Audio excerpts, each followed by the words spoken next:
என் அன்பு உலக குடும்பத்திற்கு வணக்கம். மீண்டும் சந்திக்கிறோம். எல்லோரும் சுகமாக நலமாக இருக்கீங்கன்னு நினைக்கிறேன். சாப்பிட்டீங்களா? பாஸ்ட் லைஃப் ரிக்ரெஷன் தெரப்பி, அதில் வர கேஸ் ஸ்டடிஸ், என்கிட்ட வந்த கிளையன்ஸோட கேஸ் ஸ்டடி தான் உங்ககிட்ட நான் பகிர்ந்துக்கிட்டு இருக்கேன். இன்றைக்கி ஒரு கேஸை பார்க்கலாம். அதாவது ஒரு 28 வயசு உள்ள ஒரு திருமணமான ஒரு பெண், அவங்களுக்கு குழந்தை இல்லை. அவங்களுடைய அதாவது குழந்தை பிறந்து 2 குழந்தைங்களும் இறந்துருச்சு.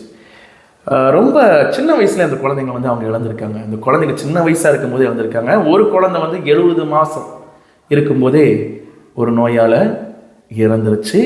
அப்புறம் இன்னொரு குழந்தை தான், ஒரு எத்தனையோ மாதங்கள் உள்ள ஒரு குழந்தை தான். அந்த குழந்தை வாந்தி எடுத்து அந்த வாந்தி உள்ளுக்கு அடைச்சி அப்படி அந்த குழந்தை இறந்துருச்சு. ஒரு வருத்தமான வேதனையான ஒரு செய்தி அவங்க சொல்லும்போது, ஏன்னா அதை பற்றி நான் ரொம்ப டீட்டெயிலாக கேட்கல.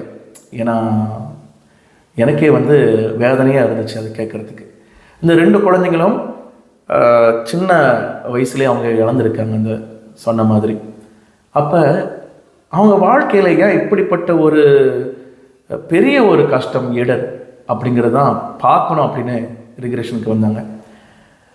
அதில் அவங்களுக்கு ஒரு நம்பிக்கை, என்னுடைய இந்த வீடியோலாம் பார்த்து அந்த 2 குழந்தைங்களும் மறுபடியும் அவங்களுக்கு மறுபடியும் மீண்டு பிறக்கும் அப்படிங்கிற ஒரு நம்பிக்கை இருக்குது அப்படின்னு சொன்னாங்க. அந்த ஒரு நம்பிக்கையோடு நம்ம அவங்களுக்கு ரிக்ரெஷன் செஞ்சோம். அதில் ஒரு 4 காட்சிகள் வந்துச்சு. அதில் 4 பதிவுகள் அப்படி சொல்லலாம். அதில் முதல்ல வந்தது ரொம்ப சந்தோஷமாக இருந்துச்சு எனக்கு கேட்குறதுக்கு. அவங்க ஒரு காட்டில் அருவி, நீர்வீழ்ச்சிலாம் இருக்கிற ஒரு இடத்துல ஒரு பட்டர்ஃப்ளை, வண்ணத்து பூச்சியா, நீல கலர் வண்ணத்து பூச்சியா அங்கங்கே அப்படியே சந்தோஷமாக பறந்துக்கிட்டு இருக்காங்க. அப்போ ஏதோ ஒரு பிறவி, அவங்களுடைய நிறைய பிறவிகளில் ஒரு பிறவி அவங்க வண்ணத்து பூச்சியாக இருந்திருக்காங்க அப்படிங்கிறது தெரியுது. ரொம்ப சுதந்திரமாக ரொம்ப சந்தோஷமாக இருக்காங்க அப்படிங்கிறது அவங்க சொன்னாங்க. சரி, அவங்களுக்கான இந்த இந்த இந்த பிறவியில் குழந்தைகள் இருந்தாங்களே, அதுக்கான ஏதாவது ஒரு பதிவு வருதா அப்படின்னு சொல்லி நம்ம பார்த்துட்டு இருக்கும்போது 2வது ஒரு காட்சி வந்துச்சு. இந்த 2வது காட்சியில் என்னென்னா, அவங்க ஒரு கவுன் போட்டிருக்காங்க, வெள்ளை கலர் கவுன் போட்டிருக்காங்க. ஒரு பெண்ணு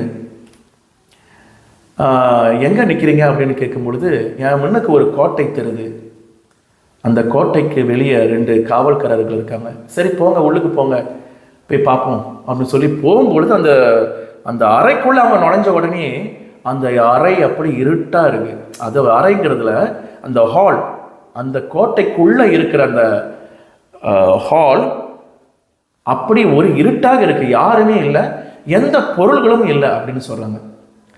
ரொம்ப அதிர்ச்சியாக இருக்குது. என்ன ஆச்சரியமாக இருக்குது, என்ன ஆச்சு, ஏன் இங்கே யாருமே இல்லை, பொருள்களும் இல்லை அப்படின்னு கேட்கும் பொழுது அவங்க சொல்கிறாங்க, நான் ஒரு ராணி, என்னுடைய ஹஸ்பண்ட் கணவர் ஒரு அரசன், அவரை எதிர்ப்படைகள் எல்லாம் ஆக்கிரமிச்சு இங்கே இருக்கிற பொருள்களெல்லாம் அடித்து எடுத்துகிட்டு போயிட்டாங்க, அவரை கொன்னுட்டாங்க அப்படின்னு சொன்னேன்.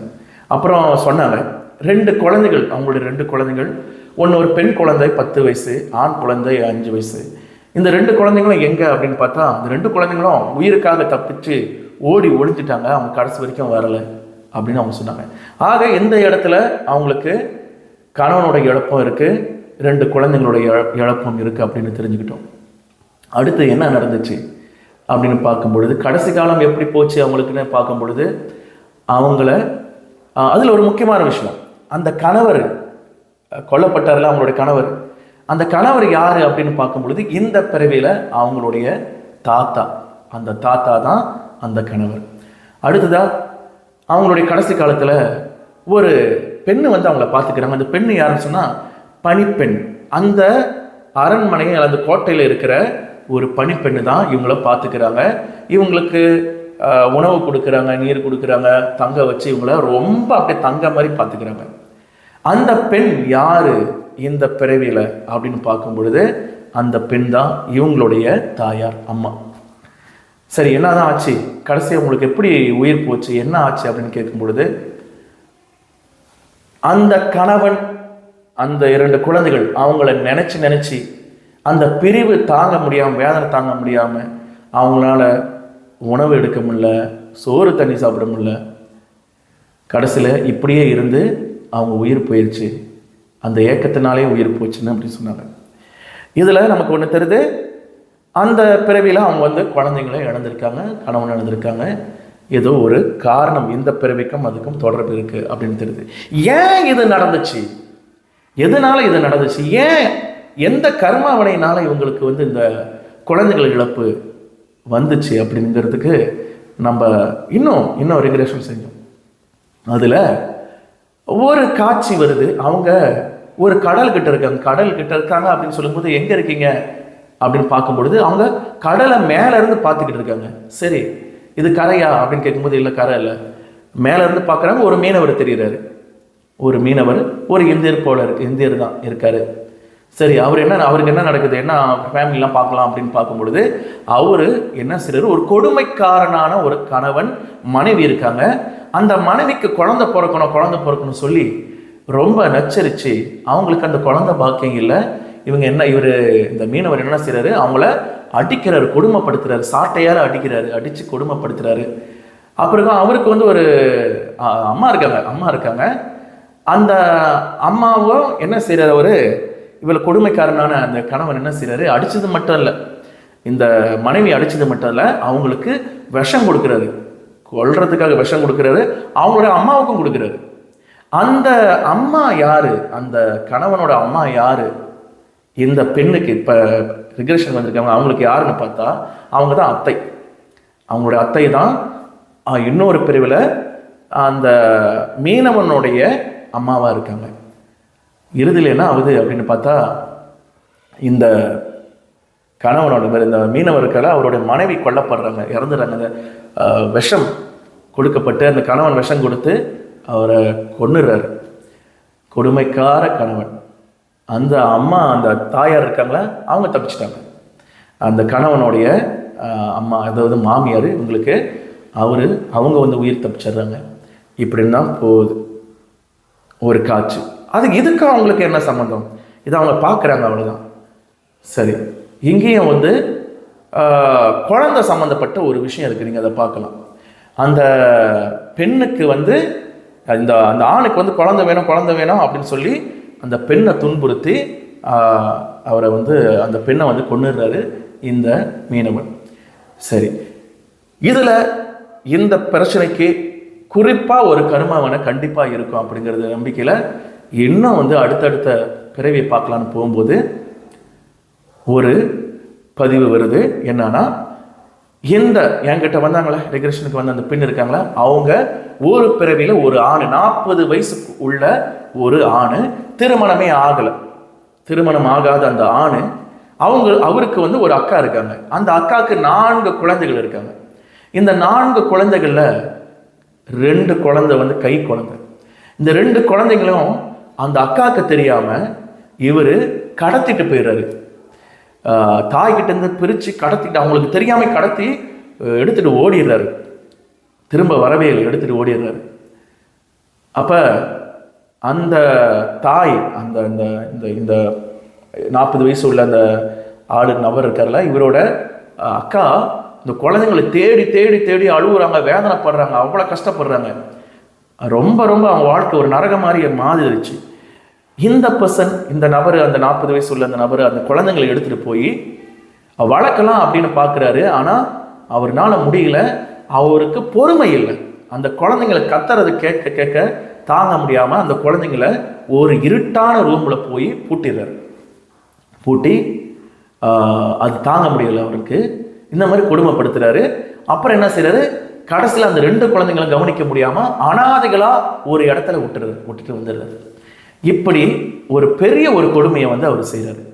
அங்கே அக்கா தவிச்சுக்கிட்டு குழந்தைங்க இல்லாமல் ரொம்ப வேதனைப்பட்டு கடைசியில் என்ன செய்கிறாங்க, என் குழந்தைய எவன் எடுத்துகிட்டு போனானோ, யார் எடுத்துகிட்டு போனாங்களோ, எவள் எடுத்துகிட்டு போனாலும் அவளுக்கு குழந்தைங்களே இருக்கக்கூடாது, குழந்தையோட வேதனை தெரியணும். ஒரு தாய் ஒரு குழந்தைய பிரிஞ்ச என்ன வேதனை கிடைக்கணுமோ அந்த சாபம் நான் விடுறேன் அப்படின்னு சொல்லி அந்த அக்கா வந்து அங்கே சாபம் விட்டுடுறாங்க. ஆக இப்படி தான் வந்து அந்த ஒரு காட்சி பதிவு முடியுது. இதுலேருந்து நம்ம பார்க்கும்போது நமக்கு தெரிஞ்சிருச்சு, நல்லாவே தெரிஞ்சிச்சு. அங்கே வந்து என்ன இன்னொரு விஷயம்னா, அந்த 2 குழந்தைங்களும் கை குழந்தைங்களும் பெண் குழந்தைகள் அப்படிங்கிறத அவங்க சொன்னாங்க. ஆக இதுதான் ஒரு முக்கியமான விதையா இருந்திருக்கு. அவங்க ஏன் இந்த பிறவியில அவங்களுடைய குழந்தைங்களை இழந்தாங்க அப்படிங்கிறது. ஒரு தாய் படுற வேதனையை அவங்க படணும். குழந்தைகளை இழந்து படக்கூடிய வேதனை, அந்த குழந்தைங்களோட அருமை அவங்களுக்கு தெரியணும் அப்படிங்கிறதுக்கு, தாயோட அந்த பாசம் அவங்களுக்கு தெரியணும் அப்படிங்கிறதுக்காக இந்த தாயோட சாபமும், இந்த குழந்தைங்களை அவர் நல்லா பார்க்கவே இல்லை, நல்லாவே பார்க்கல. அந்த ஒரு பிறவியில் ஆணாக இருக்கும்போது நல்லா பார்க்கல, பாசமாக பார்க்கல. அந்த குழந்தைங்களை அலட்சியம் செய்து விட்டுட்டுலாம் வந்திருக்காரு, கொடுமைப்படுத்திருக்காரு. ஆக அந்த குழந்தைங்களோட சாபமும் இந்த பிறவியில் ஒன்றா சேருது. ஆக இதுதான் ஒரு முக்கியமான காரணம். இந்த பிறவியில் ஏன் அவங்க குழந்தைகளை 2 குழந்தைகள் அவங்க சொன்னாங்க, அந்த 2 குழந்தைங்க தான் இந்த பிறவியில் என்னுடைய 2 குழந்தைகள் அப்படின்னு சொன்னாங்க. ஆக அப்படிதான் கர்மவினைகள் பாதிப்பால் இந்த ஒரு பிறவியில் அவங்க இவ்வளோ பெரிய ஒரு பிரிவையும் வேதனையும் அனுபவிக்க வேண்டியிருக்கு. அப்புறம் அந்த ஒரு காட்சி வந்துச்சுல, ஒரு மீனவன் தன்னுடைய மனைவியை கொடுமைப்படுத்துறாரு அப்படிங்கிறது. இதில் நிச்சயமாக அங்கேயும் ஒரு பெண்ணோட சாபத்தை அந்த கணவன் எடுத்திருக்காரு அப்படிங்கிறது. இதுக்கு அவங்களுக்கு என்ன சம்பந்தம் அப்படின்னு நாம் பார்க்கும் பொழுது, என்னுடைய அபிப்பிராயத்தை தான் நான் சொல்ல வந்தேன். என்னன்னா, இவங்க ஒரு ட்வின் சோலாக இருக்கலாம். ஒன்று பிறவி எடுத்திருக்கு, ஒன்று பிறவி எடுக்கலை. அப்படி இருக்கிற சூழ்நிலையில் ஒன்று கீழான நிலையில் இருக்குது, ஒன்று மேலான நிலையில் ஓரளவு இருக்குது. அப்போ இந்த கீழான நிலையில் இருக்கிற அந்த கணவன் தான் இந்த சாபத்தை வாங்கிட்டு, அந்த கணவன் தான் இவங்களோட இன்னொரு சோல் அப்படின்னு நான் ஒரு யூகம் செய்கிறேன். அந்த மனைவியை ஒரு பெண்ணை ஒரு குழந்தைக்காக கொன்னாரு, அடித்தார், வேதனைப்படுத்தினார். அந்த கர்மவணியம் இங்கே இருக்குது அப்படின்னு தெரியுது. இதில் ஒரு விஷயம் அவங்க என்ன சொன்னாங்கன்னா, அங்கே பிறக்கலாம் அப்படின்னு நான் நினச்சாலும் எனக்கு அனுமதி கிடைக்கல, அதனால நாங்கள் பிறக்கலை. என்னுடைய ஆன்மீக வழிகாட்டிகள் அந்த மீனவன் குடும்பத்தில் பிறக்கிறதுக்கு அனுமதி கொடுக்கல, அதனால நான் இதை ஒரு காட்சியை தான் நான் பார்த்தேன் அப்படின்னு சொன்னாங்க. சரி, என் அன்பு உள்ள குடும்பமே, ஒவ்வொரு கர்ம வினைக்கு பின்னாடி நிச்சயமாக ஒரு முக்கியமான காரணம் இருக்குது. நம்ம எங்கேயோ செஞ்ச செயல் இன்னைக்கு நம்ம வாழ்க்கையை துரட்டி அடிக்குது, நம்மளை விடவே இல்லை. நல்லது நமக்கு வாழ்க்கை சுகமாக்கி கொடுக்குது, நம்ம செஞ்ச பாவம் நம்மளை துன்பப்பட வைக்குது, வேதனைப்பட வைக்குது. அப்படிங்கிறத எந்த பதிவு மூலம் மட்டும் இல்லாமல் எல்லா பதிவு மூலியமும் நம்ம பார்த்துக்கிட்டு வருவோம். அதனால அந்த பெண்ணுக்கிட்ட என்ன சொல்லணும், சரணடைஞ்சிருங்க. அந்த எந்த ஆத்மாவுக்கு நீங்கள் கொடுமை செய்தீர்களோ, கெட்டது செஞ்சீங்களோ, அந்த ஆத்மா கிட்டலாம் மன்னிப்பு கேளுங்க, அன்பை செலுத்துங்க, அன்பமயமாக ஆகுங்க, உங்களுக்கு நல்லது நடக்கும் அப்படின்னு சொல்லி இந்த ரெகுலேஷனை பிரார்த்தனையோடு முடித்தோம். இந்த ஒரு பதிவை உங்ககிட்ட சேர்க்கிறதுல எனக்கு மிகவும் சந்தோஷம். மீண்டும் அடுத்தடுத்த பதிவுகளோடு உங்களை சந்திக்கும் வரை என் அன்பு உலக குடும்பத்திற்கு நன்றி கூறி விடைபெறுகிறேன். நன்றி, வணக்கம். மீண்டும் சந்திப்போம்.